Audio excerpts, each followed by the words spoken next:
श्री परमात्मने नमः। ओम श्री सत्य गुरुदेवाय नमः।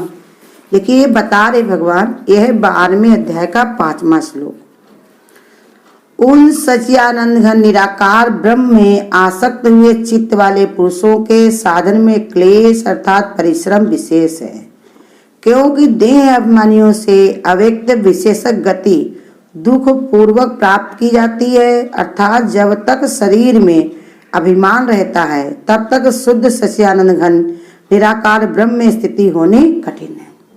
भगवान ने बताया कि वो जो संसार में जो अपने शरीर से भगवान को पाना चाहते हैं, जिनको शरीर का देह का अभिमान है, तो व्यक्ति तो है नहीं जो भगवान को कोई दिखा दे या कुछ को जबान से समझा दे, तो ये गति बड़ी उनको दुख रूप लगती है। वो जानते रुपए से पैसे से देह से हम इनको भगवान को जो है भज लेंगे, जान जाएंगे। तो इसलिए बता रहे कि उनको जो आसक्त हुए चित्त वाले पुरुषों के साधन में क्लेश अर्थात परिश्रम विशेष रहता, कि देखो ये भगवान का संसार का भी कोई कार्य हो तो आसान नहीं होता। जो संसार में शादी है, लड़के बच्चे हैं, घर द्वार है, या किसी का निर्वाह करना हो, कोई भी काम करने के लिए इंसान को कठिनाई तो उठाए पड़ती है। संसार का नाम ही है दुख कालय। तो यहाँ पर फल लेती, और जिनको देह का अभिमान रहता तो उनको और कठिन रहता है बहुत, कि पहले तजिए हूँ मैं प्रीत, तब तजिए जब तक ये तुम लोकारीत, तब करिए तुम हमसे प्रीत। पहले हूँ मैं प्रीत तजो, फिर लोकारीत जो संसार में रहती है, रिवाज है, लोग कहते ये करो तो अच्छा, वो करो तो अच्छा, ये नहीं करना चाहिए, वो नहीं होना चाहिए, इसे नहीं सही है। तो उसका भी त्याग जब हो जाता है तब कहीं भगवान से प्रीति होती है। प्रभु से प्रीति लगाना क्या तुमने सहज जाना, हरि से प्रीति लगाना क्या तुमने सहज जाना। प्रीत की थी राजा मोर ध्वज ने, पुत्र पे आरा चलाना क्या तुमने सहज जाना। प्रीति करी थी मीराबाई ने, विष को अमृत बनाना क्या तुमने सहज जाना। सरल नहीं होता है, लेकिन उनको लगता है जिनको देह का अभिमान रहता है। जिनको देह का अभिमान नहीं आगे बताएंगे तो उनको आसान हो जाता है। इनको कोई मन के कोई देह का अभिमान नहीं, कोई अहंकार नहीं, कोई अपनी इच्छा नहीं, कोई अपनी कामना नहीं है, तो उनको सरल हो जाता है। अभ्यास करते रहते हैं, जब समय होता है तब अपने आप होता है। जैसे बताया कि एक जो है इमली के पेड़ के नीचे बैठा हुआ भगवान का भजन कर रहा था, एक दूसरा जो था वो बरगद के पेड़ के नीचे बैठ करके भगवान का भजन कर रहा था। उधर से नारद जी निकले, तो नारद जी जब निकले तो उन्होंने देखा कि नारद जानते थे सब लोग भगवान का भजन करते थे, तो भगवान के बारे में भी उनको थोड़ी बहुत पहचान तो रही होगी जरूरी। तो उन्होंने भाई कहा नारद जी तो रोज भगवान से मिलते हैं, क्यों ना इनसे भगवान के अपना संदेशा भिजवाया जाए। तो उन्होंने कहा कि नारद जी, अब एक ने बुलाया, कहा नारद जी हमारा भगवान से संदेशा करना और कहना हमको दर्शन दे। दूसरे ने भी आगे बढ़े, तो उस जो बरगद के पेड़ के नीचे बैठा था उसने भी यही कहा भगवान से हमारा संदेशा कहना कि हमको दर्शन दे। उनके दर्शन के ही अभिलाषा लेकर के हम यहाँ बैठ के उनका जाप कर रहे हैं। नारद जी कहा ठीक है भाई, चले गए। कुछ दिन के बाद में नारद जी वहाँ से लौटे, तो पहले उसने जो है बरगद के पेड़ वाले ने उनको कहा कि आपने भगवान से हमारे बारे में कहा था, तो कहा हाँ हाँ बताया था। तो कहा क्या कहा भगवान ने, तो उसने कहा कि देखो जो भगवान ने कहा कि हम दर्शन तो देंगे, लेकिन जब ये जितने पेड़ में पत्ते हैं उतने पत्ते जब झड़ जाएंगे फिर नए लग जाएंगे, ऐसे 100 बार जब झरेंगे नए लगेंगे तब हम आकर के दर्शन देंगे। तो कहा अच्छा। तो वो उठ करके चला जाने लगा, कहने लगा बताओ कब ये पत्ते हैं, कब ये झरेंगे, फिर 100 बार इतनी जो सब पत्ते जितनी बार है इतनी 100 बार कब झरेंगे, फिर नए कब लगेंगे तब दर्शन देंगे, इससे क्या फायदा, वो चलो अपने घर ही चले। और लेकिन दूसरा जो इमली के पत्ते जिसके बहुत महीन और बहुत सारे पत्ते होते हैं उसके नीचे बैठा था, उससे भी यही कहा कि भगवान ने कहा जितने पत्ते हैं उतनी बार ये भगवान ने कहा वो झरेंगे फिर नए निकलेंगे, 100 बार उतनी बार जब हो जाएगा तब भगवान जो है दर्शन देंगे।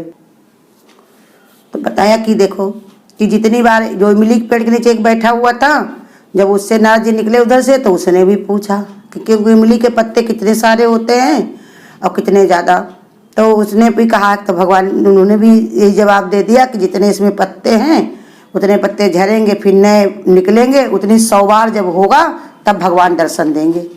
उस वो खुशी में वहीं पर ही नाचने लगा, और जब नाचने लगा तो भगवान स्वयं वहाँ पर प्रकट हो गए। तो नाथ जी कहने लगे, भगवान अभी तो आपने कहा कि जो है जब ये झरेंगे 100 बार तब दर्शन देंगे, तो कहा भगवान ने कहा हम इसलिए दर्शन देने को आ गए क्योंकि इसको पूरा विश्वास था। उससे पहले उससे पूछा कि जो है कि तुम इतना नाचने कैसे लगे, इतने दूर बताया, तो कहा भगवान ने ये कहा ना कि हम दर्शन देंगे, ये तो नहीं कहा कि हम नहीं देंगे, और जब भगवान दर्शन देंगे तो हम चाहे इतने तक बैठे रहें। तो उतने में ही भगवान वहीं पर प्रकट हो गए, उसको दर्शन दिया क्योंकि उसको विश्वास पूरा था। ऐसे ही भगवान हमको भी बताते हैं इसमें भी, जिसको देह का अभिमान नहीं है तो उसको बड़ा आसान रहता है, और जिसको देह का अभिमान है तो उसको बड़ा कठिन होता। दोनों में अंतर बताते हुए भगवान ये कहते हैं कि जिनका चित्त अव्यक्त में आसक्त है उन अक्षर ब्रह्म का चिंतन करने वालों को देह अभिमान का परित्याग करना पड़ता है।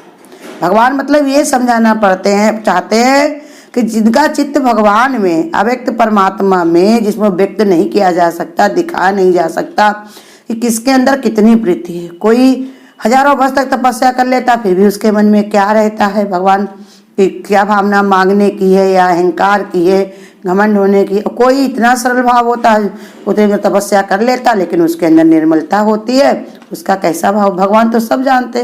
तो यही बता रहे, अगर तुम भगवान से प्रीति करते हो, भगवान का प्रेम पाना चाहते हो, तो पहले तुमको देह के अभिमान का परित्याग कर देना चाहिए। वे अपने को अपने शरीर से बिल्कुल अलग समझते हैं, वही भगवान को समझ सकते हैं जो अपनी देह को अपने शरीर से अलग समझते हैं कि जो परेशानियां हैं, जो समस्याएं हैं वो सब देह की है, और देह नहीं, मैं तो आत्मा हूँ, आत्मा मेरा अपना स्वरूप है जो भगवान का स्वरूप है। शरीर पर पड़ने वाले प्रभावों से अलिप्त होने के कारण उनका शरीर यदि क्लेश युक्त भी रहता है तो भी उनके मन और बुद्धि पर उसका कोई प्रभाव नहीं पड़ता। भले को कितना उनको परिश्रम करना पड़े लेकिन उसका प्रभाव उसके मन पर बुद्धि पर नहीं पड़ता। मन उनका डोलता नहीं है कि हम इतनी मेहनत कर रहे हैं या हम ऐसे लगे पड़े हैं, अब भगवान हमारा जो है, भगवान हम पर प्रसन्न होंगे कि वो कहते हैं हमको अपना काम करना है।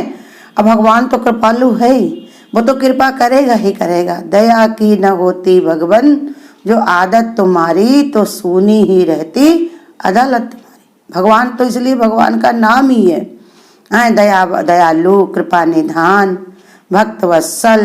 भगवान के ये सब नाम कैसे हैं? भगवान अपने भक्तों को वत्सल माने पुत्र के समान मानते हैं। जैसे पिता को बच्चा बुलाए तो पिता क्या रुकेगा, माँ क्या रुकेगी। तो इसलिए बता रहे कि कहा नहीं कैसे भगवान अपने बच्चों की रखवाली करते भक्तों की, कि जिम बालक राखे महतारी। ऐसी वो हितकारी होते अपने भक्तों के, जैसे बालक के लिए माता हित सोचती है, उसकी निगरानी करती है, रातों दिन जग के हर समय उसके लिए वो खड़ी रहती है। तो ऐसे ही भगवान कहते हैं, भगवान का भक्त का मन डोलना नहीं चाहिए। अगर भगवान से प्रीति की तो पूरा उसको विश्वास होना चाहिए कि अब बाल बांका नहीं होगा। जाके ऊपर प्रभु सांवरिया सो दुख कैसे पाए। हाँ, संसार में ऐसा जरूर होता है। कुछ लोग कहते हैं हम भगवान से प्रीति करते तो हमको रुपया, पैसा, मान, बड़ाई ये सब हमको मिले, हम इसके लायक हो गए, ये हमको भगवान को देना चाहिए। भगवान कहते ये तो सब अलग बात है। हम तुमको, अगर तुम हमारे शरण में हुए हो तो तुमको शांति, संतोष, प्रेम, त्याग, निर्मलता, सरलता ये सब तुमको हम देंगे। इससे तुम गहनों से लद जाओगे, ना कि ये संसार के छूटे वाले पदार्थों से। ये तो तुम्हारा जो प्रारब्ध है वही तुमको मिलेगा, जो जैसा लिखा है वो तुमको वैसे ही मिलेगा। जैसे माता पिता होते हैं तो बच्चे जो अपना प्रारब्ध लेकर के आते हैं तो वो तो उनको मिलते ही मिलता है, और ऊपर से जो उनके पास प्रॉपर्टी होती वो उनको दे देते हैं। उनके क्या भाग में लिखा वो नहीं बदल सकते। ऐसे ही भगवान भी, हमने क्या पहले से लिखवा लिया है, क्या हम करके आए थे पहले, उसके अनुसार हमको क्या मिला है वो नहीं परिवर्तन होता। लेकिन साथ में वो जो उनके पास जो गिफ्ट है, प्रेम का, स्नेह का, ममता का, जो है शांति का, उदारता का, धैर्य का, भगवान के पास करोड़ों गिफ्ट है। उन्हों से वो अपने भक्तों को माला माल कर देते हैं।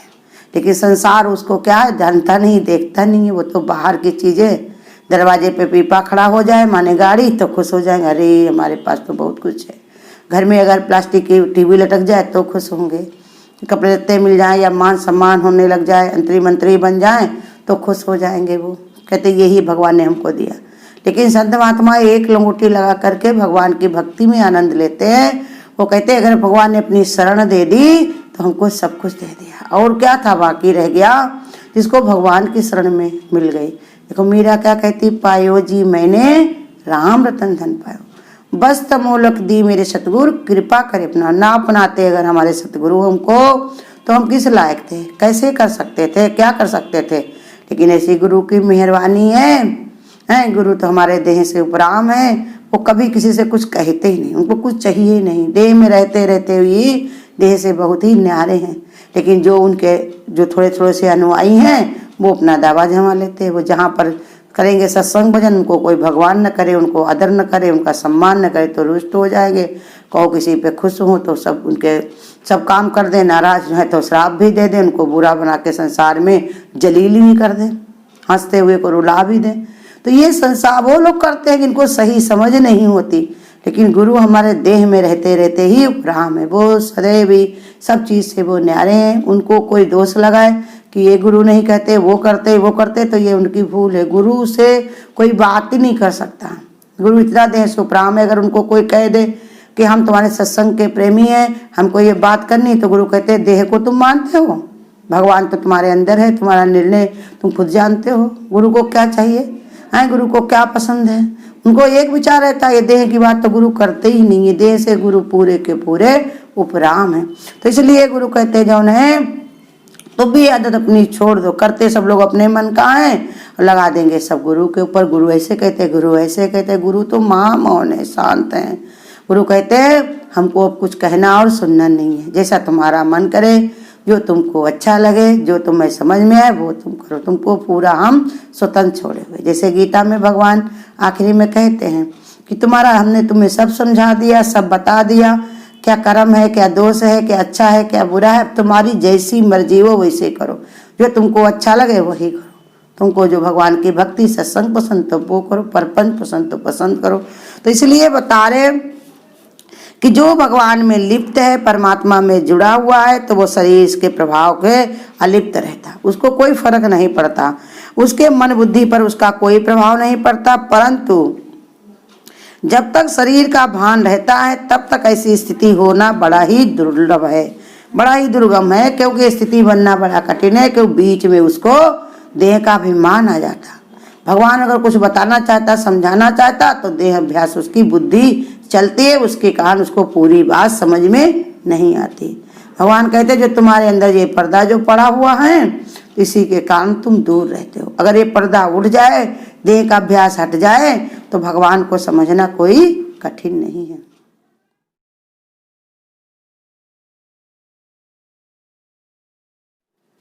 भजिले तू कृष्ण कन्हैया को, वो पार करे तेरी नैया को।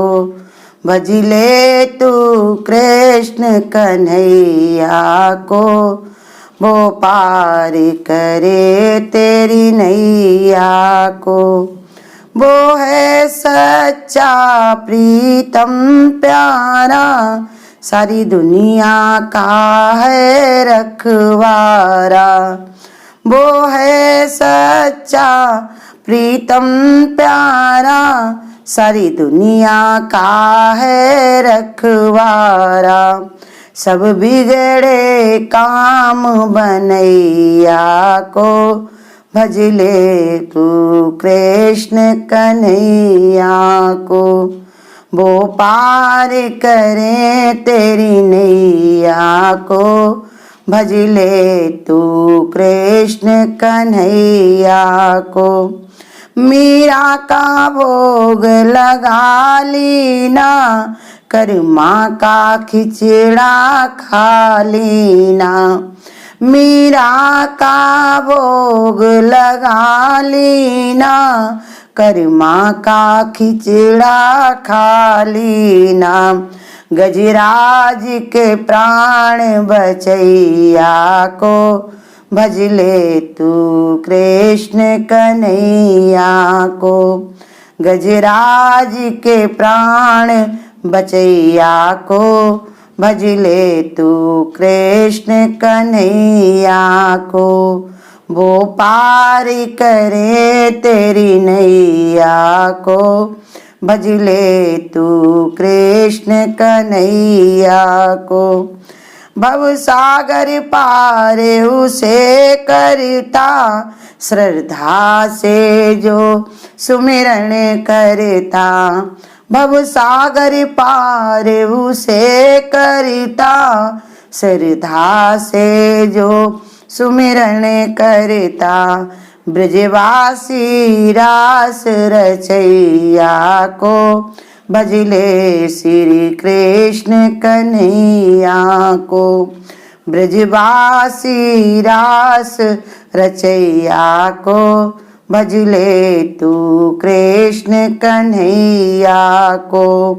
वो पार करें तेरी नैया को भजले तू कृष्ण कन्हैया को।